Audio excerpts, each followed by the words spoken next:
Next Dharwad Lok Sabha ಕ್ಷೇತ್ರ ಬಿಜೆಪಿಯಿಂದ ಪ್ರಹ್ಲಾದ್ ಜೋಶಿ ಅವರು ಕಂಟೆಸ್ಟ್ ಮಾಡ್ತಾ ಇರುವಂತದ್ದು ಅತ್ಯಾಪ್ತ ನರೇಂದ್ರ ಮೋದಿ ಅವರಿಗೆ.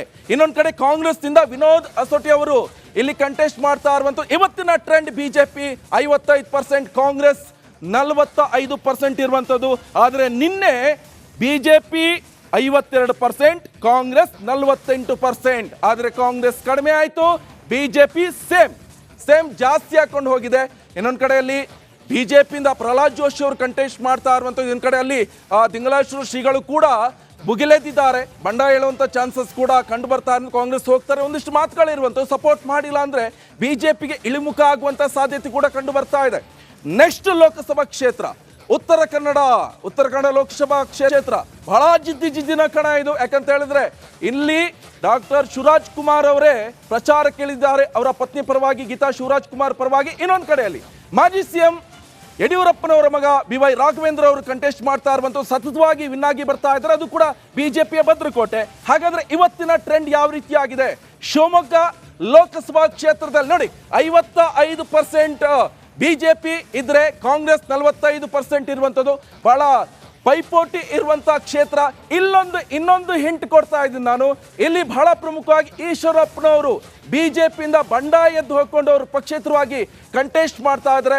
ಈಶ್ವರಪ್ಪನವರು ಇದು ಕೂಡ ಎಲ್ಲೊಂದು ಕಡೆ ಬಿಜೆಪಿಗೆ ಅಷ್ಟೊಂದು ಎಫೆಕ್ಟ್ ಬೀಳೋಲ್ಲ ಅಂತ ಸ್ವತಃ ಮಾಜಿ ಮುಖ್ಯಮಂತ್ರಿ ಯಡಿಯೂರಪ್ಪನವರು ಹೇಳ್ತಾ ಇದ್ದಾರೆ. ಆದರೆ ಇವತ್ತಿನ ಟ್ರೆಂಡ್ ಯಾವ ರೀತಿ ಆಗಿದೆ? ಈಶ್ವರಪ್ಪನವರಿಗೆ ಎಷ್ಟಿದೆ?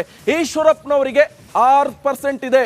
6% ಇದ್ರೆ ಬಿಜೆಪಿಗೆ 51%, ಇನ್ನೊಂದು ಕಡೆಯಲ್ಲಿ ಕಾಂಗ್ರೆಸ್ಗೆ 43%, ಈಶ್ವರಪ್ಪನವರಿಗೆ 6% ಇರುವಂಥದ್ದು. ನಿನ್ನೆ ಚೇಂಜಸ್ ಇದಿದೆ. ನಿನ್ನೆ ಎಷ್ಟಿದೆ ಅಂತ ಹೇಳಿದ್ರೆ ಶಿವಮೊಗ್ಗದಲ್ಲಿ 55 ಬಿಜೆಪಿ ಇದಿದೆ, ಆದರೆ ಕಾಂಗ್ರೆಸ್ 45 ಇದೆ. ಇವತ್ತು ಡಾಕ್ಟರ್ ಶಿವರಾಜ್ ಕುಮಾರ್ ಅವರು ಮತಬೇಟೆ ಆಡ್ತಾ ಇದ್ದಾರೆ, ಹಳ್ಳಿಗೂ ಕೂಡ ಮತ ಪ್ರಚಾರವನ್ನು ನಡೆಸ್ತಾ ಇದ್ರು. ಒಂದು ಕಡೆ ಜಾಸ್ತಿ ಆಗ್ತಾ ಇದೆ, ಆದ್ರೂ ಕೂಡ ಬಿಜೆಪಿಯ ಬೆಲ್ಟ್ ಇರುವಂತ ಕ್ಷೇತ್ರ. ಸದ್ಯ ಏನಾಗುತ್ತಂದ್ರೆ ಬಹಳ ನಿರೀಕ್ಷೆ, ಕುತೂಹಲ ಇರುವಂತದ್ದು. ಎಸ್, ಲೋಕಸಭಾ ಕ್ಷೇತ್ರ ಬಿಜೆಪಿಯಿಂದ ಗಾಯತ್ರಿ ಸಿದ್ದೇಶ್ವರ ಅವರು ಕಂಟೆಸ್ಟ್ ಮಾಡ್ತಾ ಇದ್ದಾರೆ. GM ಸಿದ್ದೇಶ್ವರ ಅವರ ಪತ್ನಿ, ಹಾಲಿ ಸಂಸದರು ಸಿದ್ದೇಶ್ವರ ಅವರ ಪತ್ನಿಯವರು ಕಂಟೆಸ್ಟ್ ಮಾಡ್ತಾ ಇರುವಂತದ್ದು. ಆದ್ರೆ ಕಾಂಗ್ರೆಸ್ನಿಂದ ಪ್ರಭಾ ಮಲ್ಲಿಕಾರ್ಜುನ್, ಹಾಲಿ ಸಚಿವರ ಪತ್ನಿ ಪ್ರಭಾ ಮಲ್ಲಿಕಾರ್ಜುನ್ ಅವರು ಕಂಟೆಸ್ಟ್ ಮಾಡ್ತಾ ಇದ್ರೆ. ಇವತ್ತಿನ ಟ್ರೆಂಡ್ ಬಿಜೆಪಿ 49% ಇದ್ರೆ 51% ಕಾಂಗ್ರೆಸ್ ಇದೆ. ನೋಡಿ, ಇವತ್ತು ಜಾಸ್ತಿ ಆಗಿದೆ. ನಿನ್ನೆ ಅಷ್ಟೇ ಬಿಜೆಪಿ 50% ಇದ್ದಿತ್ತು, ಸಮಬಲ ಇದ್ದಿತ್ತು ಕಾಂಗ್ರೆಸ್ ಹಾಗೆ ಬಿಜೆಪಿ. ಆದರೆ ಇವತ್ತಿನ ಟ್ರೆಂಡ್ ಬದಲಾಗಿದೆ. ಡೇ ಬೈ ಡೇ ಚೇಂಜಸ್ ಆಗ್ತಾ ಹೋಗುತ್ತೆ. ಅವರವರ ಪ್ರಚಾರದ ಕಾರ್ಯವೈಖರಿ ಇರ್ಬೋದು, ರಾಜಕೀಯ ತಂತ್ರಗಾರಿಕೆ ಇರ್ಬೋದು, ಒಂದಿಷ್ಟು ಈ ಸಿನಿಮಾ ನಟರು ಇರ್ಬೋದು, ಪ್ರಭಾವಿ ರಾಜಕಾರಣಿಗಳಿರ್ಬೋದು, ಇವರೆಲ್ಲ ಬಂದಂಥ ಸಂದರ್ಭದಲ್ಲಿ ಒಂದಿಷ್ಟು ಆಶ್ವಾಸನೆಗಳಿರ್ಬೋದು, ಭರವಸೆ ಕೊಡೋದಿರ್ಬೋದು, ಇದೆಲ್ಲವನ್ನ ನಿಟ್ಟಿನಲ್ಲಿ ಗಮನಿಸ್ತಾ ಹೋಗ್ಬೇಕಂತ ಹೇಳಿದ್ರೆ ಒಂದಿಷ್ಟು ಟ್ರೆಂಡ್ಗಳು ಕೂಡ ಸ್ವಾಭಾವಿಕ ಬದಲಾವಣೆ ಆಗೋದು.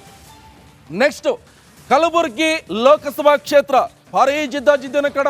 2019ರಲ್ಲಿ ಇದೇ ಡಾಕ್ಟರ್ ಉಮೇಶ್ ಜಾಧವ್ ಅವರು ಸ್ವತಃ ಮಲ್ಲಿಕಾರ್ಜುನ್ ಖರ್ಗೆ ಅವರನ್ನ ಸೋಲಿಸಿ ವಿನ್ ಹಾಕೊಂಡು ಬಂದಿರುವಂಥದ್ದು. ಅದು ಕೂಡ ಮಲ್ಲಿಕಾರ್ಜುನ್ ಅವರ ಶಿಷ್ಯ ಆಗಿದ್ರು. ಕಾಂಗ್ರೆಸ್ಸಿಂದ ಬಿಜೆಪಿಯಿಂದ 2019ರಲ್ಲಿ ವಿನ್ ಆಗಿರುವಂಥದ್ದು. ಆದರೆ ಈ ಸಲ ಇವತ್ತಿನ ಟ್ರೆಂಡ್ ಯಾವ ರೀತಿ ಆಗಿದೆ?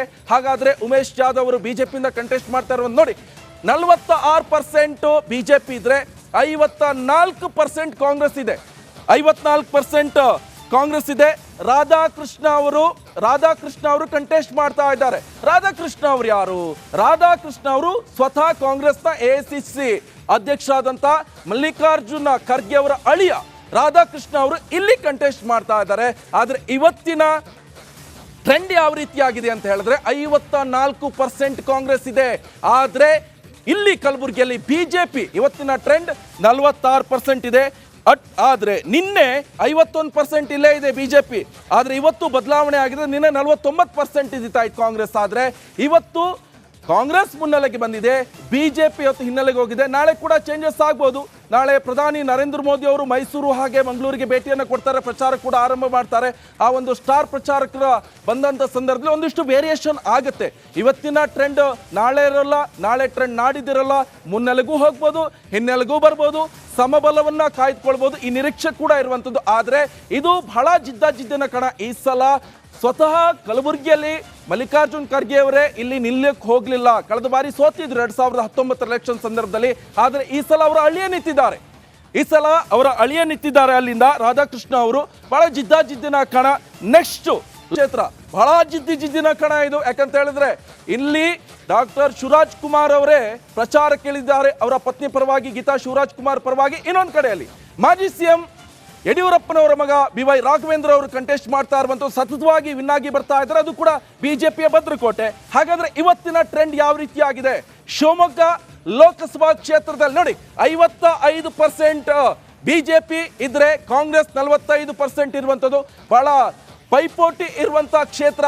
ಇನ್ನೊಂದು ಹಿಂಟ್ ಕೊಡ್ತಾ ಇದ್ದೀನಿ ನಾನು. ಇಲ್ಲಿ ಬಹಳ ಪ್ರಮುಖವಾಗಿ ಈಶ್ವರಪ್ಪನವರು ಬಿಜೆಪಿಯಿಂದ ಬಂಡಾಯ ಎದ್ದು ಹೋಗ್ಕೊಂಡು ಅವರು ಪಕ್ಷೇತರವಾಗಿ ಕಂಟೆಸ್ಟ್ ಮಾಡ್ತಾ ಇದ್ದಾರೆ. ಈಶ್ವರಪ್ಪನವರು ಇದು ಕೂಡ ಎಲ್ಲೊಂದು ಕಡೆ ಬಿಜೆಪಿ ಅಷ್ಟೊಂದು ಎಫೆಕ್ಟ್ ಬೀಳೋಲ್ಲ ಅಂತ ಸ್ವತಃ ಮಾಜಿ ಮುಖ್ಯಮಂತ್ರಿ ಯಡಿಯೂರಪ್ಪನವರು ಹೇಳ್ತಾ ಇದ್ದಾರೆ. ಆದರೆ ಇವತ್ತಿನ ಟ್ರೆಂಡ್ ಯಾವ ರೀತಿ ಆಗಿದೆ? ಈಶ್ವರಪ್ಪನವರಿಗೆ ಎಷ್ಟಿದೆ? ಈಶ್ವರಪ್ಪನವರಿಗೆ 6% ಇದೆ. 6% ಇದ್ರೆ ಬಿಜೆಪಿಗೆ 51%, ಇನ್ನೊಂದು ಕಡೆಯಲ್ಲಿ ಕಾಂಗ್ರೆಸ್ಗೆ 43%, ಈಶ್ವರಪ್ಪನವರಿಗೆ 6% ಇರುವಂಥದ್ದು. ನಿನ್ನೆ ಚೇಂಜಸ್ ಇದಿದೆ. ನಿನ್ನೆ ಎಷ್ಟಿದೆ ಅಂತ ಹೇಳಿದ್ರೆ ಶಿವಮೊಗ್ಗದಲ್ಲಿ 55 ಬಿಜೆಪಿ ಇದಿದೆ, ಆದರೆ ಕಾಂಗ್ರೆಸ್ 45 ಇದೆ. ಇವತ್ತು ಡಾಕ್ಟರ್ ಶಿವರಾಜ್ ಕುಮಾರ್ ಅವರು ಮತಬೇಟೆ ಆಡ್ತಾ ಇದ್ದಾರೆ, ಹಳ್ಳಿಗೂ ಕೂಡ ಮತ ಪ್ರಚಾರವನ್ನು ನಡೆಸ್ತಾ ಇದ್ರು. ಒಂದು ಕಡೆ ಜಾಸ್ತಿ ಆಗ್ತಾ ಇದೆ, ಆದ್ರೂ ಕೂಡ ಬಿಜೆಪಿಯ ಬೆಲ್ಟ್ ಇರುವಂತ ಕ್ಷೇತ್ರ. ಸದ್ಯ ಏನಾಗುತ್ತಂದ್ರೆ ಬಹಳ ನಿರೀಕ್ಷೆ ಕುತೂಹಲ ಇರುವಂತದ್ದು. ಎಸ್, ಲೋಕಸಭಾ ಕ್ಷೇತ್ರ ಬಿಜೆಪಿಯಿಂದ ಗಾಯತ್ರಿ ಸಿದ್ದೇಶ್ವರ ಅವರು ಕಂಟೆಸ್ಟ್ ಮಾಡ್ತಾ ಇದ್ದಾರೆ. GM ಸಿದ್ದೇಶ್ವರ ಅವರ ಪತ್ನಿ, ಹಾಲಿ ಸಂಸದರು ಸಿದ್ದೇಶ್ವರ ಅವರ ಪತ್ನಿ ಅವರು ಕಂಟೆಸ್ಟ್ ಮಾಡ್ತಾ ಇರುವಂತದ್ದು.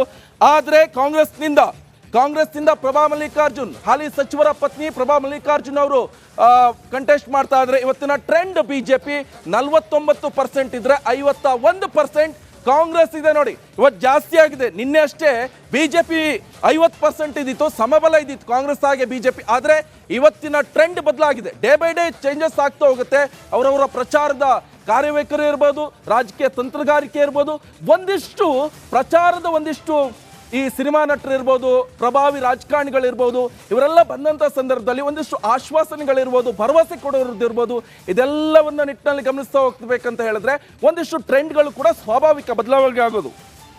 ನೆಕ್ಸ್ಟ್, ಕಲಬುರಗಿ ಲೋಕಸಭಾ ಕ್ಷೇತ್ರ ಭಾರೀ ಜಿದ್ದಿನ ಕಣ. 2019ರಲ್ಲಿ ಇದೇ ಡಾಕ್ಟರ್ ಉಮೇಶ್ ಜಾಧವ್ ಅವರು ಸ್ವತಃ ಮಲ್ಲಿಕಾರ್ಜುನ್ ಖರ್ಗೆ ಅವರನ್ನ ಸೋಲಿಸಿ ವಿನ್ ಹಾಕೊಂಡು ಬಂದಿರುವಂತದ್ದು. ಅದು ಕೂಡ ಮಲ್ಲಿಕಾರ್ಜುನ್ ಅವರ ಶಿಷ್ಯ ಆಗಿದ್ರು. ಕಾಂಗ್ರೆಸ್ ಇಂದ ಬಿಜೆಪಿಯಿಂದ 2019ರಲ್ಲಿ ವಿನ್ ಆಗಿರುವಂತದ್ದು. ಆದ್ರೆ ಈ ಸಲ ಇವತ್ತಿನ ಟ್ರೆಂಡ್ ಯಾವ ರೀತಿ ಆಗಿದೆ? ಹಾಗಾದ್ರೆ ಉಮೇಶ್ ಜಾಧವ್ ಅವರು ಬಿಜೆಪಿಯಿಂದ ಕಂಟೆಸ್ಟ್ ಮಾಡ್ತಾ ಇರುವಂತ ನೋಡಿ, 46% ಬಿಜೆಪಿ ಇದ್ರೆ 54% ಕಾಂಗ್ರೆಸ್ ಇದೆ. 54% ಕಾಂಗ್ರೆಸ್ ಇದೆ. ರಾಧಾಕೃಷ್ಣ ಅವರು ಕಂಟೆಸ್ಟ್ ಮಾಡ್ತಾ ಇದ್ದಾರೆ. ರಾಧಾಕೃಷ್ಣ ಅವರು ಯಾರು? ರಾಧಾಕೃಷ್ಣ ಅವರು ಸ್ವತಃ ಕಾಂಗ್ರೆಸ್ನ AICC ಅಧ್ಯಕ್ಷರಾದಂತ ಮಲ್ಲಿಕಾರ್ಜುನ ಖರ್ಗೆ ಅವರ ಅಳಿಯ ರಾಧಾಕೃಷ್ಣ ಅವರು ಇಲ್ಲಿ ಕಂಟೆಸ್ಟ್ ಮಾಡ್ತಾ ಇದ್ದಾರೆ. ಆದ್ರೆ ಇವತ್ತಿನ ಟ್ರೆಂಡ್ ಯಾವ ರೀತಿಯಾಗಿದೆ ಅಂತ ಹೇಳಿದ್ರೆ 54% ಕಾಂಗ್ರೆಸ್ ಇದೆ. ಆದ್ರೆ ಇಲ್ಲಿ ಕಲಬುರಗಿಯಲ್ಲಿ ಬಿಜೆಪಿ ಇವತ್ತಿನ ಟ್ರೆಂಡ್ 46% ಇದೆ. ಆದ್ರೆ ನಿನ್ನೆ 51% ಇಲ್ಲೇ ಇದೆ ಬಿಜೆಪಿ. ಆದ್ರೆ ಇವತ್ತು ಬದಲಾವಣೆ ಆಗಿದೆ. ನಿನ್ನೆ 49% ಇದ್ದಿತ್ತು ಕಾಂಗ್ರೆಸ್. ಆದ್ರೆ ಇವತ್ತು ಕಾಂಗ್ರೆಸ್ ಮುನ್ನೆಲೆಗೆ ಬಂದಿದೆ, ಬಿಜೆಪಿ ಇವತ್ತು ಹಿನ್ನೆಲೆಗೆ ಹೋಗಿದೆ. ನಾಳೆ ಕೂಡ ಚೇಂಜಸ್ ಆಗ್ಬೋದು. ನಾಳೆ ಪ್ರಧಾನಿ ನರೇಂದ್ರ ಮೋದಿ ಅವರು ಮೈಸೂರು ಹಾಗೆ ಮಂಗಳೂರಿಗೆ ಭೇಟಿಯನ್ನು ಕೊಡ್ತಾರೆ, ಪ್ರಚಾರ ಕೂಡ ಆರಂಭ ಮಾಡ್ತಾರೆ. ಆ ಒಂದು ಸ್ಟಾರ್ ಪ್ರಚಾರಕರ ಬಂದಂಥ ಸಂದರ್ಭದಲ್ಲಿ ಒಂದಿಷ್ಟು ವೇರಿಯೇಷನ್ ಆಗುತ್ತೆ. ಇವತ್ತಿನ ಟ್ರೆಂಡ್ ನಾಳೆ ಇರಲ್ಲ, ನಾಳೆ ಟ್ರೆಂಡ್ ನಾಡಿದ್ದಿರಲ್ಲ. ಮುನ್ನೆಲೆಗೂ ಹೋಗ್ಬೋದು, ಹಿನ್ನೆಲೆಗೂ ಬರ್ಬೋದು, ಸಮಬಲವನ್ನ ಕಾಯ್ದುಕೊಳ್ಬೋದು. ಈ ನಿರೀಕ್ಷೆ ಕೂಡ ಇರುವಂಥದ್ದು. ಆದರೆ ಇದು ಬಹಳ ಜಿದ್ದಿನ ಕಣ. ಈ ಸಲ ಸ್ವತಃ ಕಲಬುರಗಿಯಲ್ಲಿ ಮಲ್ಲಿಕಾರ್ಜುನ್ ಖರ್ಗೆ ಅವರೇ ಇಲ್ಲಿ ನಿಲ್ಲಕ್ಕೆ ಹೋಗಲಿಲ್ಲ. ಕಳೆದ ಬಾರಿ ಸೋತಿದ್ರು 2019 ಎಲೆಕ್ಷನ್ ಸಂದರ್ಭದಲ್ಲಿ. ಆದರೆ ಈ ಸಲ ಅವರ ಅಳಿಯ ನಿಂತಿದ್ದಾರೆ. ಅಲ್ಲಿಂದ ರಾಧಾಕೃಷ್ಣ ಅವರು ಬಹಳ ಜಿದ್ದಿನ ಕಣ. ನೆಕ್ಸ್ಟ್, ನಮಸ್ಕಾರ, ಕರ್ನಾಟಕ ಪ್ರೈಮ್ ಟೈಮ್ಗೆ ಸ್ವಾಗತ. ನಾನು ಜಯಪ್ರಕಾಶ್ ಶೆಟ್ಟಿ. ಇಡೀ ಕರ್ನಾಡು ಇವತ್ತು ರೆಬೆಲ್ ಆಗಿ ನಿಂತಿದೆ. ಈ ಹಗರಣಗಳನ್ನು ಸದನದಲ್ಲಿ ಪ್ರಸ್ತಾಪ ಮಾಡಲು ಕೂಡ ಕಾಂಗ್ರೆಸ್ ಹಿಂದೇಟು ಹಾಕಿದ್ದೇಕೆ? ನಿಮ್ಗೆ ಸಂಬಳ ಅದಕ್ಕೆ, ನಿಮಗೆ ವಾಹನ ಅದಕ್ಕೆ, ನಿಮಗೆ ವೆಪನ್ ಅದಕ್ಕೆ, ನೀವು ಅದನ್ನು ಸೆರೆ ಹಿಡಿಬೇಕಾಗಿದೆ. ನೀವು ವಿದ್ಯುತ್ ಬರ ಇದೆ ಅಂತ ಹೇಳ್ತಾ ಇದ್ದೀರಿ. ಎಲ್ಲಿ ಬರ ಇದೆ ನೀವು ಹೇಳಬೇಕು. ಪಾಕಿಸ್ತಾನ್ ಆಕ್ಯುಪೈಡ್ ಕಾಶ್ಮೀರ್ ಅದು ಎಂದೆಂದಿಗೂ ನಮ್ಮದು. 40 ಮೆಷಿನ್ಗಳು ತಂದಿತ್ತು ನೋಟ್ ಎಣಿಸುವುದಕ್ಕೆ, ಅದೇ ಹಾಳಾಯಿತು. ಮಥುರಾದ ಗಲಾಟೆ ಇದೆಯಲ್ಲ, ಅದು ಸ್ಥಳೀಯವಾಗಿ ಕೂತು ಪರಿಹರಿಸಬಹುದಾದಂಥ ಕಾನೂನಿದೆ. ಗ್ಯಾರಂಟಿ ಯೋಜನೆಯಿಂದ ನಷ್ಟ ಆಗಿದೆ, ಲಾಭ ಆಗಿದೆ, ದಯವಿಟ್ಟು ಹೇಳಿ. Dawood Ibrahim most wanted criminal ಯಾವಾಗ ಆದ ಅಂದರೆ ಇಲ್ಲಿ ತನಕ ಭಾರತ ದೇಶದಲ್ಲಿ ಓರ್ವ ದಲಿತ ಪ್ರಧಾನಿಯಾದಂಥ ಇತಿಹಾಸವೇ ಇಲ್ಲ. ರಿಪಬ್ಲಿಕ್ ವರ್ಲ್ಡ್ ಆಪ್ ಇದು ಕೇವಲ ಅಪ್ಲಿಕೇಶನ್ ಅಲ್ಲ, ಸಮಗ್ರ ಸುದ್ದಿಗಳ ಸಂಪರ್ಕ ಮಾರ್ಗಕ್ಕೆ ಕ್ರಾಂತಿಕಾರಿ ಬದಲಾವಣೆ.